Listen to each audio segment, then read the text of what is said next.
Hello, everyone. Welcome to the News Browse News broadcast. According to UPI, the U.S. Supreme Court ruled 6-3 on Tuesday to strike down federal limits on the amount of money political party committees can spend in coordination with their candidates. The conservative majority sided together, ruling that the limits violate the First Amendment because political spending is a form of free speech. This decision effectively allows national party committees, such as the Republican National Committee and the Democratic National Committee, to coordinate and spend money much more closely and without limits during election cycles. The legal challenge was brought by the National Republican Senatorial Committee, the National Republican Congressional Committee, and the 2022 campaigns of Republicans J.D. Vance and Steve Chabot, with the FEC under the Trump administration siding with them. While Republicans celebrated the ruling as a major victory for free speech, Democratic leaders condemned the decision, arguing it empowers billionaire donors and special interests, increases the potential for corruption, and attempts to drown out the will of voters.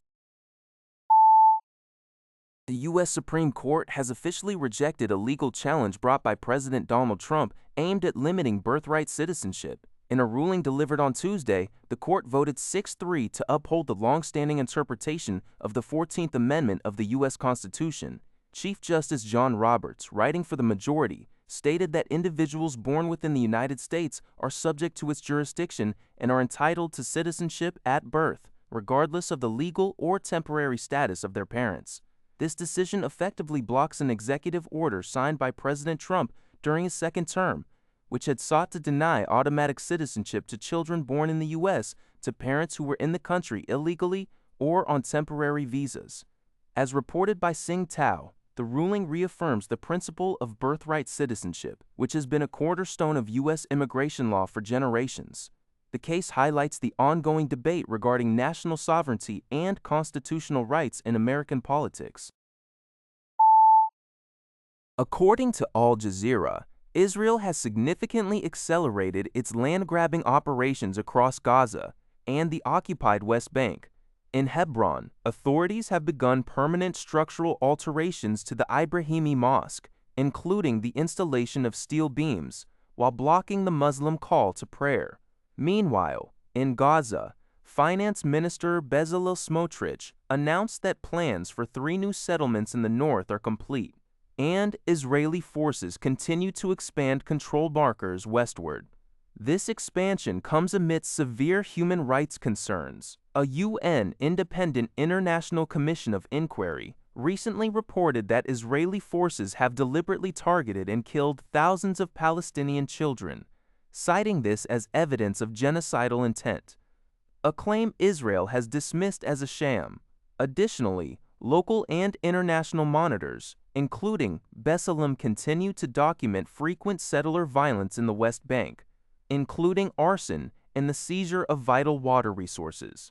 Despite some rare prosecutions of settlers, the daily toll of the conflict remains high, with the death toll in Gaza continuing to climb months after a nominal ceasefire was established.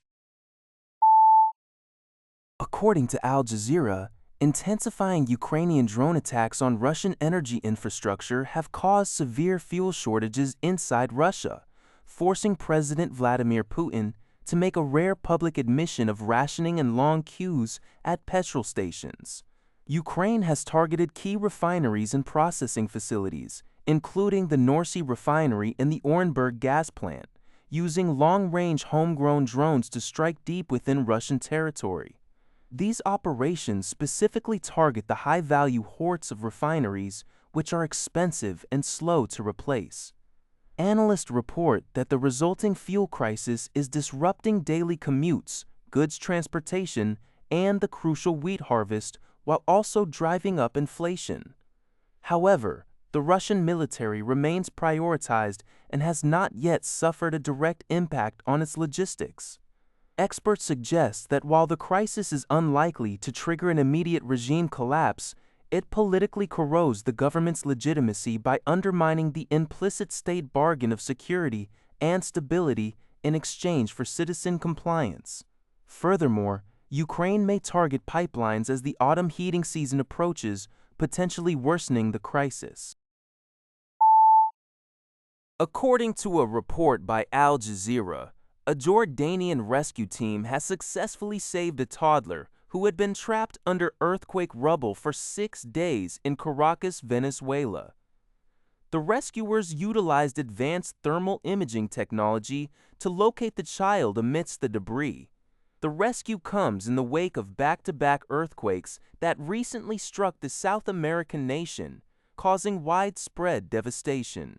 While the survival of the toddler brings a glint of hope, the humanitarian crisis remains severe. Officials report that the death toll from the disaster has risen to more than 1,700 people, and tens of thousands of others are still missing. Search and rescue operations continue in the affected areas as international teams assist local authorities in searching for survivors under the collapsed structures. That's all for this video. Thank you for watching. See you in the next video.